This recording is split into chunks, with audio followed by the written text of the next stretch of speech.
Praise the Lord, amen, hallelujah. आज हम बात करेंगे बांझपन जिसके बारे में मैं बात करने वाला हूं, उसके ऊपर बात करते हैं।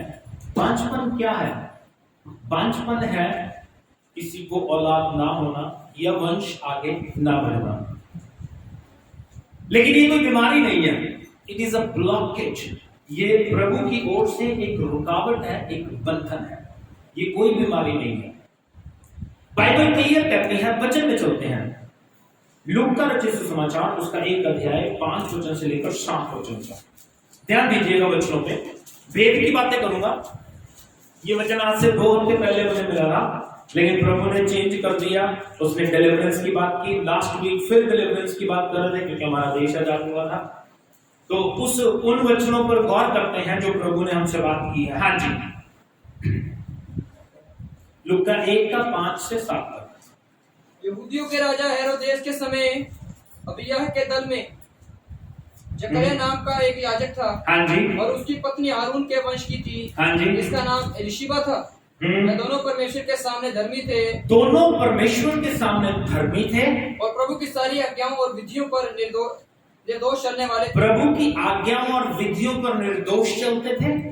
उनके कोई भी संतान न थी, बट उनके कोई संतान नहीं थी क्योंकि एलिशिबा बांझ थी। क्योंकि एलिशिबा बांझ थी। एलिशिबा बांझ थी। इसके बारे में आप सोचेंगे तो धीरे धीरे आपको शायद शैतान डिस्टर्ब करेगा कि ये बात क्या कर रहे हैं पास्टर जी। लेकिन जब आप इसको सुनेंगे तो आपको पता चलेगा आगे आगे जब हम चलते रहेंगे तो कितनी अच्छी बातें परमेश्वर आपसे करने वाला है, वो आप अपनी जिंदगी में देखेंगे। हालेलुया। मैं ये कह रहा हूं, एलिशिबा बांझ थी। बांझ का मतलब उनका वंश आगे नहीं बढ़ेगा, उनकी जिंदगी आगे नहीं बढ़ेगी। मेरे प्रियो, आज हम भी आत्मिक रीति से बांझपन से जूझ रहे हैं। हमारी जिंदगी में भी कोई फ्रूट आ नहीं रहा, हमारी जिंदगी में भी कोई ब्लेसिंग्स आ नहीं रही। जैसे हम पहले थे आज भी वैसे ही हैं। शायद पहले अच्छे थे, आज शायद बुरे हो गए हैं। क्यों? क्योंकि बांझपन हमें बांध के रखे हुए है। ये मैं फिर कह रहा हूं, कोई बीमारी नहीं है, लेकिन एक बंधन है प्रभु की ओर से, और प्रभु इसे खोलने की ताकत रखता है। Hallelujah, hallelujah. जेनेसिस 29 अध्याय, उत्पत्ति 29 का 31 और 35 वचन पढ़ो। देखो, बाइबल बताती है कि प्रभु की ओर से ये बंधन है। प्रभु कोख को बांधता और कोख को खोलने की ताकत रखता है, बाइबल कहती है। हाँ जी, 29 का 31 और 35। जब यहोवा ने देखा कि लिया अप्रिय हुई और उसने उसकी कोख खोली। क्या किया? कोख खोली। क्या किया? किसने खोली? किसने खोली? और आगे देखो क्या कहते हैं 35 वचन में। और फिर वह गर्भवती हुई और उसके एक और पुत्र उत्पन्न हुआ। और उसने कहा, अब की बार तो मैं यहोवा का धन्यवाद करूंगी। इसलिए उसने उसका नाम यहूदा रखा। तब उसकी कोख बंद हो गई। क्या हो गया? खोल ली, उसके बाद बंद हो गई। लेकिन जब आप इसको आगे बढ़ोगे, फिर से प्रभु ने खोला और फिर से संतान पैदा हुई। तो ये जो ब्लॉकेज है प्रभु की ओर से है। और मैंने एक और बात देखी है, मैं आपको बताता हूं। प्रभु को खोल सकता है और बांध भी सकता है। मैं आपको बताता हूं, ध्यान दीजिएगा, ध्यान दीजिएगा। बाइबल में 5 नाज़ीर हुए। 5 नाज़ीर क्या होते थे? जो मां के पेट से चुने जाते थे। कहां से? मां के पेट से चुने जाते थे। और उनके लिए ये नियम था कि वो दाखरस या मैं या शराब नहीं पिएंगे, उनके सर पे उस्तरा नहीं फिरेगा। ये उनके लिए नियम थे। उनके सर पे कभी कैंची नहीं फिरेगी, उनके बाल पवित्र माने जाएंगे सारी जिंदगी के लिए। 5 नाज़ीर हुए। भेद की बात बता रहा हूं, जल्दी से देखेंगे। 5 नाज़ीर कौन कौन से थे, शायद आपको नहीं पता, लेकिन मैं बता देता हूं। पहला नाज़ीर था इसहाक। कौन था? इसहाक। जेनेसिस उत्पत्ति उसका 21 अध्याय 2 और 3 वचन पढ़ेंगे। देखिए, पहला नाज़ीर कौन था? इसहाक। इसहाक और भेद की बात पता है क्या है? 5 नाजीर जो पैदा हुए, उनमें से जो 4 नाजीर पहले पैदा हुए, वो चारों माए बांझ थी। अमेजिंग भेद है, अमेजिंग। 5 जो 5वां हुआ वो यीशु मसीह है, वो भी कुंवारी से पैदा हुआ, वहां पे आदमी का कोई योगदान नहीं था। इसका मतलब ये है कि जो बांझ के थ्रू उत्पन्न होगा वो एक बड़ा व्यक्ति होगा।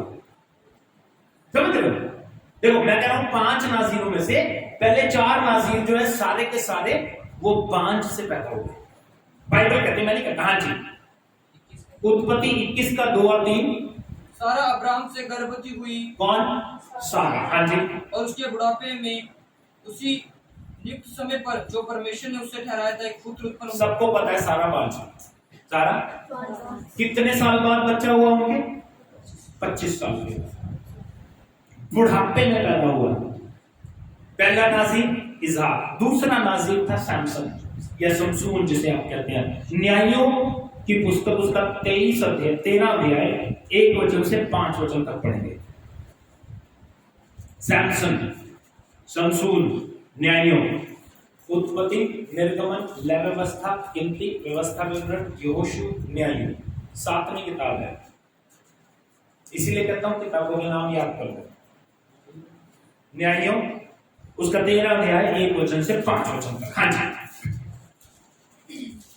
इस्राएलियों ने फिर यहोवा की दृष्टि में बुरा किया। इस्राएलियों ने फिर यहोवा की दृष्टि में बुरा किया, इसलिए यहोवा ने उनको पलिश्तियों के वश में 40 वर्ष के लिए रखा। कहां पे रख दिया? फिलिस्तियों के वश में। देखो इजरायली जब भी गलत करते थे तो प्रभु को गुलामी में भेज देते थे।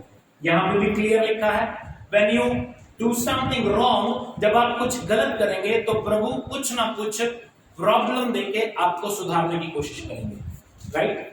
हम लोग हर प्रभु भोज पे पढ़ते हैं, प्रभु अपने लोगों को संभालने के लिए थोड़ी सी दिक्कत देता है। क्यों? ताकि हम लोग उस पर ईमान रखें, ताकि हम लोग अपना ईगो छोड़ें, ताकि हम लोग अपनी मैं को छोड़ें, अपने ऊपर भरोसा रखना छोड़ें, सिर्फ प्रभु पे भरोसा रखें। आमीन। हाँ जी।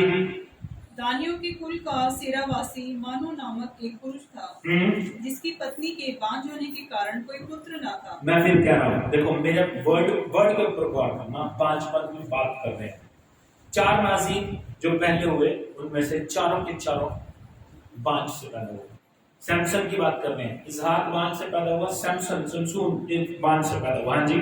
इस स्त्री को यहोवा के दूत ने दर्शन देकर कहा, हाँ, सुन, बांझ होने के कारण तेरा बच्चा नहीं, बांझ होने के कारण तेरे बच्चा नहीं है, परंतु अब तू गर्भवती होगी, और तेरे बेटा होगा, इसलिए अब सावधान रह कि न तो तू दाखरस और या किसी भांति का मदिरा पिए। इवन दो कि वो नाज़ीर के लिए तो था नियम, और उसकी माँ के लिए भी ये नियम कि वो मदिरा नहीं पिएगी, शराब नहीं पिएगी, ताकि वो बच्चे पे इम्पैक्ट न डाले। उसका जो पाकीज़गी है, उसका जो नाज़ीरपन है, उसका जो चुनाव है, वो कहीं खत्म ना हो। हालेलुया। हाँ जी। और न कोई अशुद्ध वस्तु खाए, हाँ, क्योंकि तू गर्भवती होगी और तेरे एक बेटा उत्पन्न होगा, और उसके सिर पर छुरा न फिरे, ये सारी क्वालिटीज लिखी है नाज़ीर के साथ क्या होता था। हाँ जी। क्योंकि वह जन्म से ही परमेश्वर का नाज़ीर रहेगा। क्या रहेगा? जन्म से ही परमेश्वर का नाज़ीर रहेगा। राइट? ओके, 2 हो गए। तीसरा था सैमुअल। तीसरा कौन था? इसको भी आप फेमिलियर वर्सेस हैं, आप जानते हैं। पहला सैमुअल उसका 1 अध्याय 5 वचन और 20 वचन पढ़ लेंगे, जहां पे लिखा है कि हन्ना बांझ थी। हन्ना के कोई पुत्र उत्पन्न नहीं होता था, वो बांझ थी। हाँ जी। 5 और 20। पहला सैमुअल 1 का 5 और 20। परंतु हन्ना को वह दूना दान दिया करता था, क्योंकि वह हन्ना से प्रीति रखता था, तो भी यहोवा ने उसकी कोख बंद कर रखी थी। कोख प्रभु ने बंद कर रखी। 20 वचन। तब हन्ना गर्भवती हुई और समय पर उसके एक पुत्र हुआ। चौथा नाज़ीर था यूहन्ना बैप्टाइस्ट, जॉन द बैप्टाइस्ट, यूहन्ना बपतिस्मा देने वाला, जिसके बारे में हम अभी पढ़ चुके हैं। फिर भी गौर करते हैं। लूका 1 अध्याय 5 वचन, और 13 वचन से लेकर 15 वचन तक। जरूरत नहीं है ना, पढ़ लेने का, आपको पता ही है, बाइबल में लिखा है क्लियर, एलिशबा बांझ। ओके, पांचवा नाज़ीर वो है यीशु मसीह जो कुंवारी से पैदा हुआ, राइट। और एक बात मैं आपको बताऊं, जब बांझ से कुछ उत्पन्न होता है या ऐसी जगह से जहां से कुछ उत्पन्न नहीं हो सकता, तो वो हमेशा उत्तम होता है। इजहाक बाइबल कहती है इब्राहिम, इसहाक, याकूब का खुदा। इसहाक पहला वायदे का नाज़ीर है। सैमसन पैदा हुआ, बलवान था, 1000 बंदे को जबड़े के, गधे के जबड़े की हड्डी से उड़ा दिया, 1000 बंदे को। हम लोग हंसते हैं, आजकल साउथ इंडियन मूवीज आती है ना, उसमें एक बंदा 50-50 बंदों को उड़ा देता है, ओके, बिना हथियार के, हम लोग हंसते हैं। लेकिन बाइबल बताती है सैमसन के ऊपर परमेश्वर का आत्मा उतरा, 1000 बंदे को उड़ा दिया उसने अकेले, 1000, राइट। उसके बाद बाइबल बताती है शमूएल प्रभु का याजक, जिसने शाऊल को अभिषेक किया, जिसने दाऊद को अभिषेक किया। मतलब ये वो लोग हैं जो उत्तम काम करने के लिए आए। यूहन्ना बपतिस्मा देने वाला यीशु मसीह के लिए रास्ता तैयार करने के लिए आया। नाज़ीर एक ऐसी चीज है जिसको परमेश्वर ने मां के पेट से चुना, एक उद्देश्य के लिए, एक खास काम के लिए। आमीन, एक खास काम के लिए। पांचवा नाज़ीर हमारा यीशु मसीह है। और मैं आपको बताता हूं, आज हम भी नाज़ीर हैं because we are believe on Jesus. हम भी मां के पेट से चुने हुए हैं। प्रभु यीशु मसीह ने वचन में क्या कहा? बाइबल बताती है, इफिसियों की पत्री में लिखा है, यीशु मसीह ने हमें जगत की उत्पत्ति से पहले चुन लिया। इसका मतलब we are chosen from the birth. आमीन। कोई खुशी नहीं है लोगों को, we are chosen from the birth. हम जन्म से चुने हुए हैं, but we are not happy. हम लोग नाज़ीर है लेकिन हमें कोई खुशी नहीं है। हमारी शक्लों पे 12 बजे हुए हैं, because we don't have any happiness। क्यों? क्योंकि हमें इन बातों में आनंद नहीं आता। हमें तो दुनिया की बातों में आनंद आता है, हमें दुनिया की बातों में बड़ी खुशी मिलती है। उदास क्यों है हम? क्योंकि हमारे पास दुनिया की खुशियां नहीं। आत्मिक बातों से हमने क्या लेना? आत्मिक बातों से हमने क्या लेना? आत्मिक बातें हमारे काम की थोड़ी हैं। हम नाज़ीर हैं, कोई बड़ी बात नहीं है, ये सोच है हमारी। हम माँ के पेट से चुना, कोई बड़ी बात नहीं है, नहीं, वो गॉड है, कोई बड़ी बात नहीं। ये खुशी हमारे अंदर से झलकती है। इसीलिए कहता हूं, दवाई लो, जंगे हो जाओ। क्या हमने देखा 5 नाज़ीर हैं, जिनमें से 4 जो हैं बांझ से पैदा हुए, उत्तम, जिनकी जिंदगी में प्रभु की योजना बड़ी हो, वो बांझ से ही आई, उत्तम और अच्छी आशीष। आज मैं ये बता रहा था शुरू में ही, आज हम भी आत्मिक बांझपन में हैं। देखो हमारी जिंदगी में, देख के गौर करके देखो, हम लोगों की जिंदगी में कोई आशीष नहीं, कोई बरकत नहीं है, कोई खुशी नहीं है। अगर पहले क्लेश होता था, आज भी होता है। अगर पहले मुंह बनाई होती थी, आज भी होता है। अगर पहले झगड़ा होता था, आज भी होता है। क्यों? क्योंकि देयर इज नो चेंज, कोई चेंज नहीं है। बांझपन, कुछ उत्पन्न कर ही नहीं पा रहे, कुछ उत्तम उत्पन्न नहीं कर पा रहे, अच्छा कुछ पैदा नहीं कर पा रहे। लेकिन मैं आपको बताना चाहता हूं, आपको प्रभु ने मां के पेट से चुना है। आप एक उत्तम व्यक्ति हो, आप एक खास व्यक्ति हो। प्रभु ने आपको खास उद्देश्य के लिए चुना है। आज से अपने बांझपन को अपने जीवन से निकालो, निकालो। सच बता रहा हूं, फ्रूट लाने की कोशिश करो। यीशु मसीह ने कहा, तुमने मुझे नहीं चुना, मैंने तुम्हें चुना है। इसलिए चुना है कि तुम फल लाओ और तुम्हारा फल बना रहे। ऐसा कहते हैं प्रभु यीशु मसीह। जो फल नहीं लाएगा वो किसी काम का नहीं, जिसका फल बना नहीं रहेगा वो किसी काम का नहीं। आज मैं रो रहा था कि प्रभु हमारी कलीसिया बढ़ क्यों नहीं। तब प्रभु ने मुझे ये वचन दिया, क्योंकि तेरा सारे के सारे बांझ है। मैंने थोड़ी पैदा करनी है कलीसिया, कलीसिया को पैदा करती है। भेड़ें भेड़ों को पैदा करती हैं, आप लोगों ने पैदा करना है। अगर हमने किसी को पैदा भी किया तो उसको संभाला नहीं है, उसको अनाथ छोड़ दिया, आज वो चर्च में है ही नहीं। कारण हम लोग सही रीति से पैदा नहीं कर पा रहे, हमें केयर नहीं है, एक दूसरे की चिंता नहीं है, एक दूसरे की चिंता नहीं है। मैंने पिछले दिनों बताया रजनी दीदी हॉस्पिटल में है, कितने लोग मिलके आए? कोई भी नहीं। कितने लोगों ने फोन करके हाल पूछा? किसी ने। आई थिंक वंदना ने पूछा था। मैं क्यों कह रहा हूं ये बातें? क्योंकि हमें सिर्फ अपने तक कंसर्न है, किसी और से कोई कंसर्न नहीं। फिर हम वो भेड़ों की चिंता क्या करेंगे जिनका, ये तो भेड़ें वो हैं जिन दो लोग बची हुई हैं, उन भेड़ों की चिंता क्या करेंगे जो अभी बची नहीं है? क्योंकि हमें अपनी जिंदगी की टेंशनों से बाहर निकलने का समय नहीं है यार। किसी का हालचाल, प्रभु इन्हीं वचनों को कहता है। प्रभु एंड में क्या कहेगा, ध्यान दीजिएगा। मत्ती 25 अध्याय में क्या कहा यीशु मसीह ने? 6 बातें जो हमें स्वर्ग के योग्य बनाती हैं। प्रभु कहता है मैं भेड़ों को बकरियों से अलग करेगा। भेड़ों से क्या कहेगा? मेरे साथ राज करो। क्यों? क्योंकि जब मैं नंगा था तुमने मुझे कपड़े पहनाए, मैं भूखा था तुमने मुझे खाना खिलाया, मैं बीमार था तुमने मेरी सुधि ली, मैं जेल में था तुम मुझसे मिलने के लिए आए। और 4 हो गई, मैं नंगा था कपड़े पहनाए, ये तो हो गया। प्यासा था पानी पिलाया, खाना खिलाया। एक चीज और है, जब मैं परदेसी था तुमने मुझे अपने घर में ठहराया। आप बताओ, यीशु मसीह को भेड़ें पूछेंगी प्रभु हमने तुझे कब नंगा देखा, प्रभु कब हमने तुझे बीमार देखा? प्रभु कहता है जो इन छोटों के साथ किया वो मेरे साथ। अब आप देखो, आपने एक छोटे व्यक्ति के साथ ये नहीं किया और यीशु के साथ नहीं किया, पता होने के बावजूद, अरे भैया नॉट गुड। फिर हम अपने आप को कहते हैं हम मसीह हैं। बात समझ रहे हो? पौलुस इस बात को कहता है, पहला कुरिन्थियों 13 अध्याय 1-2-13 वचन है उसमें बस सारे। क्या कहता है? कहता मैं स्वर्गदूतों की बोलियां बोलूं, अन्य भाषा बोलूं, भविष्यवाणी करूं, लेकिन प्रेम ना रखूं तो मैं कुछ भी नहीं।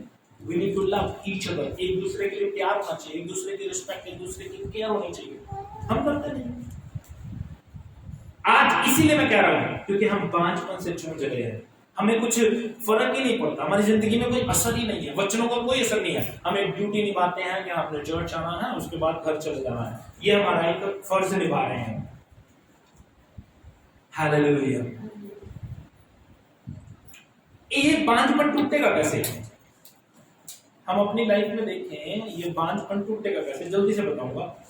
एक ही चीज है जो इसको तोड़ सकती है, बांझपन को एक ही चीज है जो तोड़ सकती है, वो है प्रार्थना।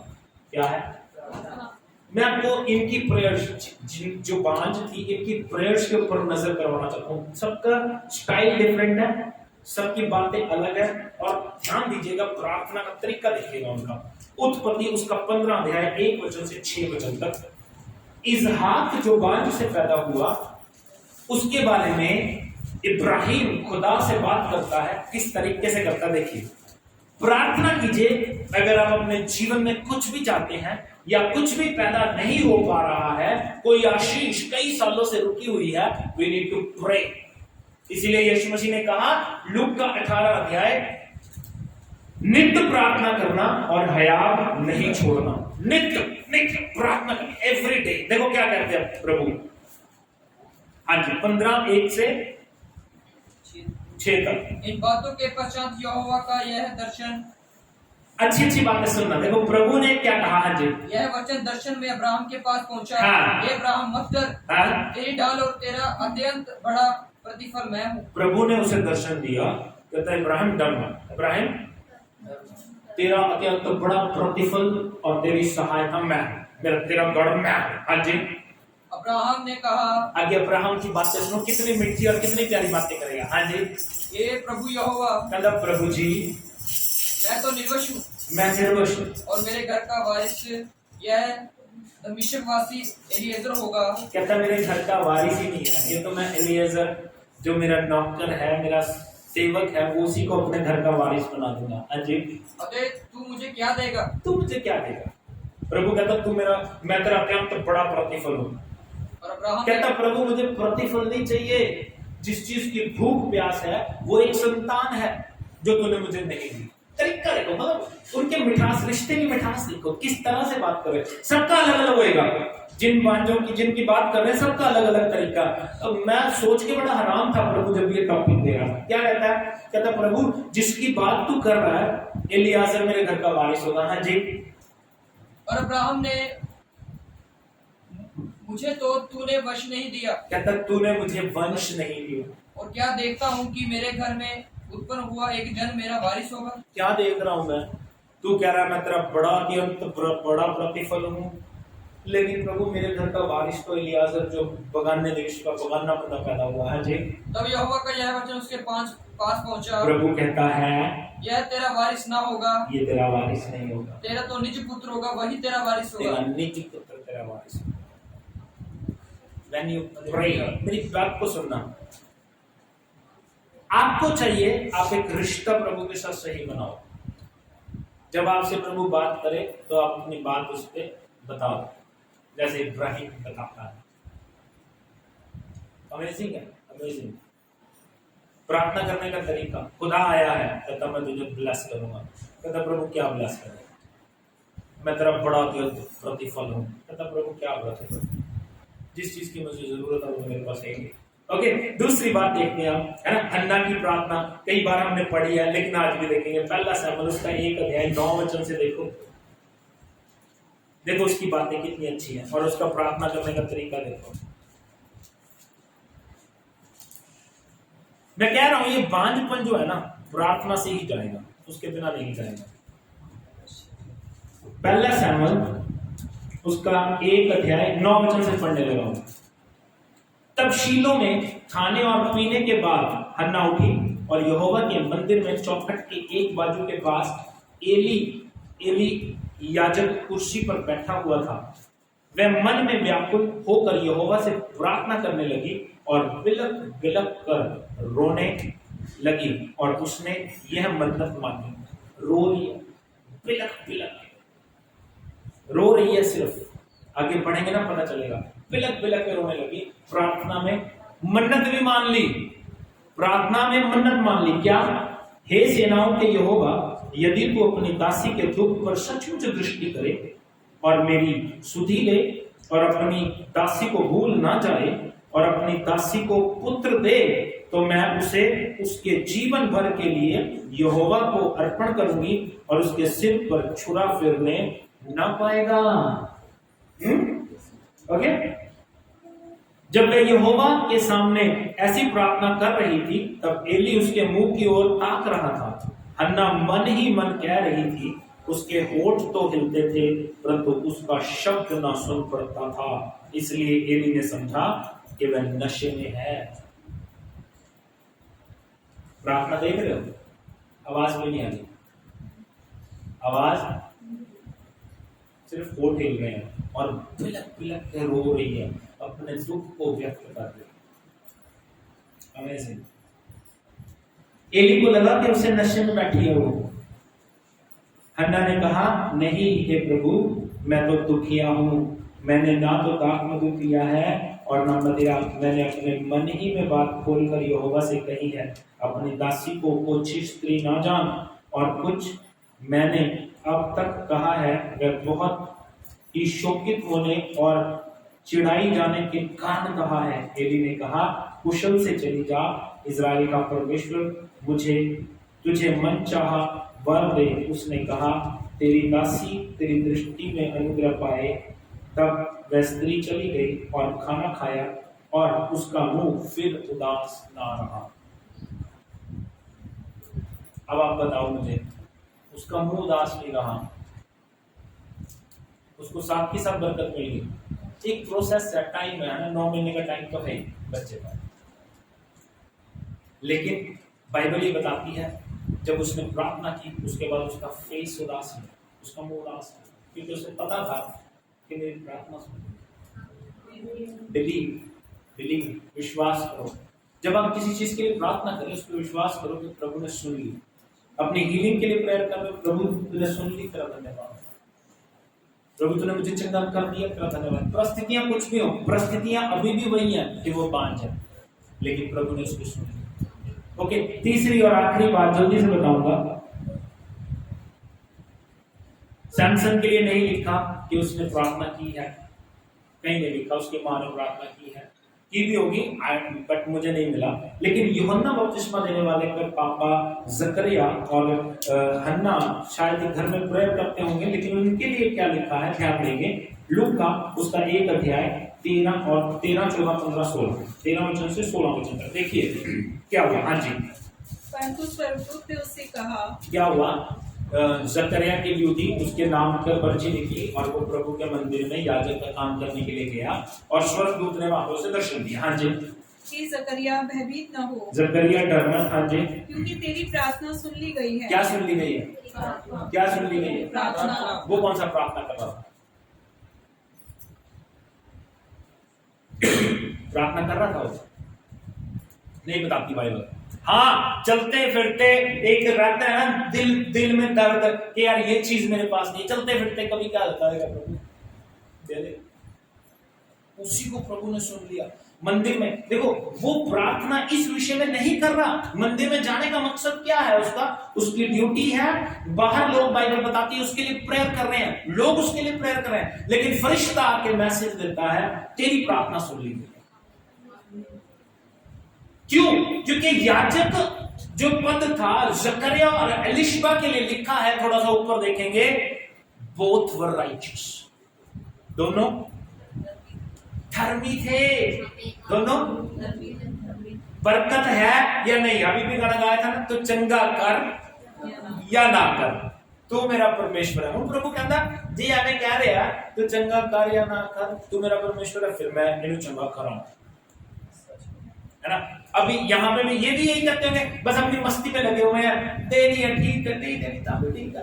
प्रभु कहता है, मतलब इतनी दुख होने के बाद, इतनी प्रॉब्लम होने के बाद वो लोग अपना काम वफादारी से कर रहे हैं।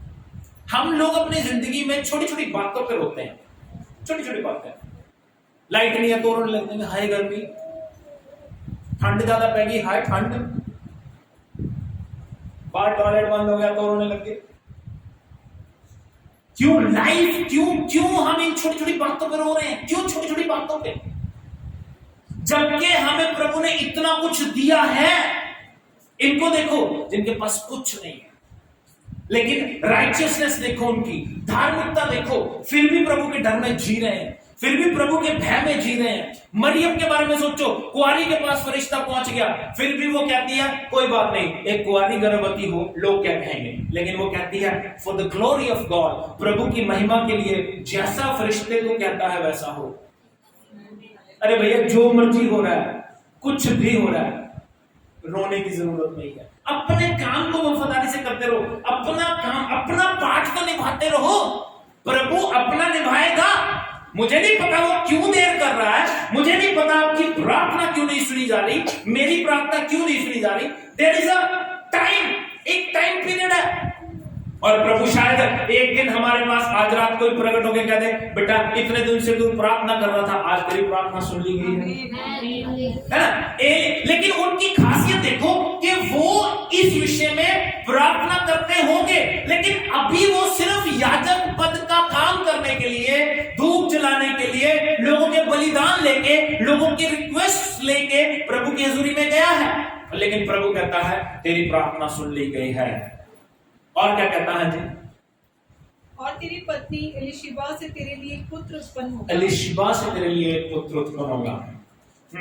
और तू उसका नाम यूहन्ना रखना। उसका नाम यूहन्ना रखना। हाँ जी। तुझे आनंद और हर्ष होगा। तुझे आनंद और हर्ष होगा। और बहुत लोग उसके जन्म के कारण आनंदित होंगे। बहुत सारे लोग उसके जन्म के कारण आनंदित होंगे।